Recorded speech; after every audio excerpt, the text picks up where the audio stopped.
Nos primeiros 3 meses depois que seu bebê nasce, você perde em média 1 hora de sono por noite. E enquanto você tenta descobrir por que o seu bebê não para de chorar, existe uma mãe do outro lado do mundo que provavelmente está dormindo. Uma pesquisadora entrou numa sala com bebês de vários países do mundo. Bebês ingleses, bebês canadenses, bebês italianos, todos chorando. Aí ela olhou para o cantinho da sala. Os bebês japoneses estavam quietos. Ela repetiu o estudo, mesma coisa. Repetiu de novo, mesma coisa. Aí ela fez a pergunta que ninguém tinha feito antes. O que as mães japonesas fazem nos primeiros 90 dias que o resto do mundo não faz? A resposta cabe em 2 palavras. E antes de terminar esse vídeo, você vai saber exatamente quais são. E mais importante, como aplicar isso hoje à noite. Pesquisadores da Universidade de Warwick analisaram dados de 8.690 bebês em vários países. Eles mediram uma coisa só: quanto esses bebês choravam. Os resultados foram publicados no Journal of Pediatrics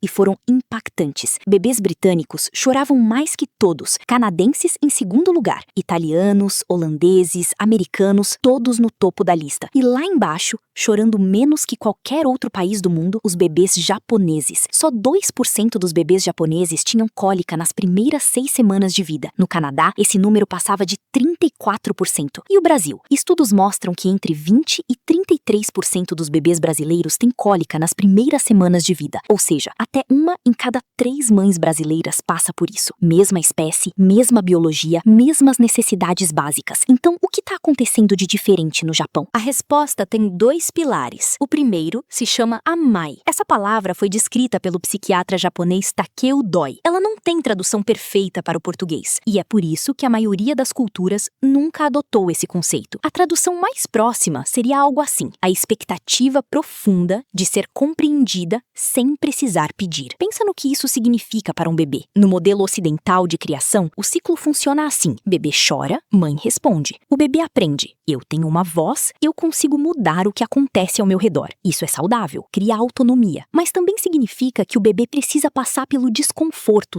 toda vez que tem uma necessidade. As mães japonesas funcionam de forma completamente diferente. O objetivo delas não é responder ao choro, é impedir que ele aconteça. Mães japonesas passam em média apenas 2 horas por semana longe do bebê no primeiro ano de vida. Mães americanas, em torno de 24 horas. Elas carregam os bebês constantemente, dormem junto, antecipam, observam. E o que as pesquisas mostram é que o sistema nervoso do bebê nunca aprende a escalar, porque escalar nunca foi necessário. O intervalo entre a necessidade e a resposta é tão pequeno, tão consistentemente pequeno, que o cérebro do bebê se configura em torno de uma base completamente diferente. A calma vira o padrão. O segundo conceito se chama mimamoro. Em japonês, significa observar e proteger. É a prática de observar seu bebê tão de perto, tão continuamente, que você começa a lê-lo antes de ele falar, antes de chorar, antes de reclamar. Você conhece os microsinais. A leve tensão nos ombrinhos que aparece 3 minutos antes da fome chegar.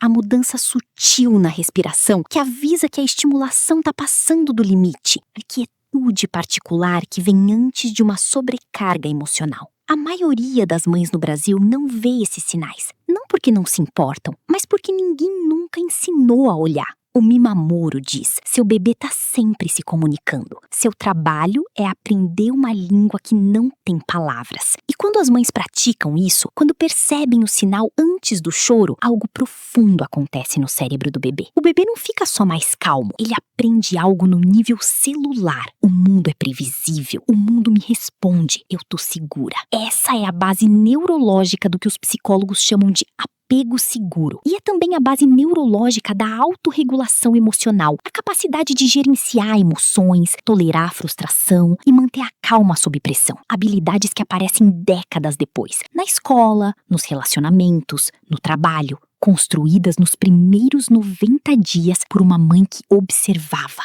Tem mais uma pesquisa que eu preciso te contar, porque essa você pode usar hoje à noite. Cientistas do Instituto de Ciências do Cérebro Riken, no Japão, estudaram exatamente o que acontece no corpo do bebê quando a mãe o pega no colo. Eles colocaram monitores cardíacos em bebês chorando e mediram o que acontecia em diferentes condições: segurar sentada, balançar na cadeira, passear no carrinho. E aí testaram mais uma condição: ser carregada por uma mãe que caminhava por 5 minutos. Olha o que aconteceu quando a mãe pegou o bebê no colo e andou. Não sentou, não balançou, andou com um movimento suave pra frente. Todos os bebês do estudo pararam de chorar. Todos. E a biologia explica isso. Quando um bebê é carregado por um cuidador em movimento, uma cascata de respostas biológicas é ativada. A frequência cardíaca cai, o tônus muscular diminui, o cortisol, o hormônio do estresse, começa a baixar. O sistema nervoso do bebê reconhece: estou sendo carregada, estou em movimento, estou segura.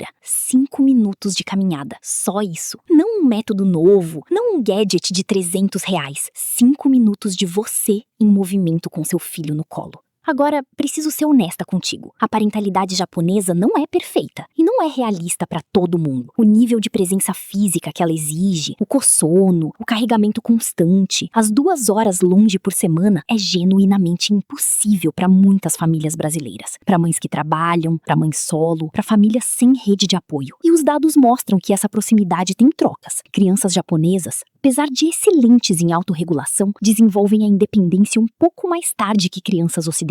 Os 2 caminhos formam adultos saudáveis, só percorrem rotas diferentes. Então, não tô dizendo para abandonar tudo e adotar a parentalidade japonesa do zero. Estou dizendo: pegue os princípios, aplique o que for possível para você. Princípio 1, o olhar de manhã. Todo dia, quando você pegar seu bebê, gaste 60 segundos só olhando, não amamentando, não estimulando, só observando. Aprenda o estado de base dele, aprenda os microsinais. Quanto mais fluente você se tornar na língua dele, menos ele precisa gritar para ser ouvido. Princípio 2, os 5 minutos de caminhada. Da próxima vez que o bebê estiver inconsolável, pare o que estiver fazendo. Pegue no colo, caminhe. Passos suaves, movimento para frente. 5 minutos. Confie na biologia. Princípio 3, reduzir o intervalo. Você não precisa ser japonesa para reduzir o tempo entre a necessidade e a resposta. Mesmo reduzir 30 segundos, pegar o sinal antes da escalada total, muda completamente a dinâmica. Princípio 4, a pergunta do amai. Em vez de perguntar como eu respondo ao meu bebê, pergunte o que meu bebê precisa antes de me contar. Só essa mudança, de reativa para antecipativa, de respondedora para leitora, é a filosofia inteira destilada numa única pergunta. A ciência descobriu algo que talvez você já sentisse na pele. Mães que dormem menos de 7 horas nos primeiros 6 meses de vida do bebê aparentam ter até 7 anos a mais no exame celular, pelo filho que amam. Isso não é fraqueza, isso é o preço que o amor cobra no corpo. E o que as mães japonesas perceberam, muito antes de qualquer pesquisa confirmar,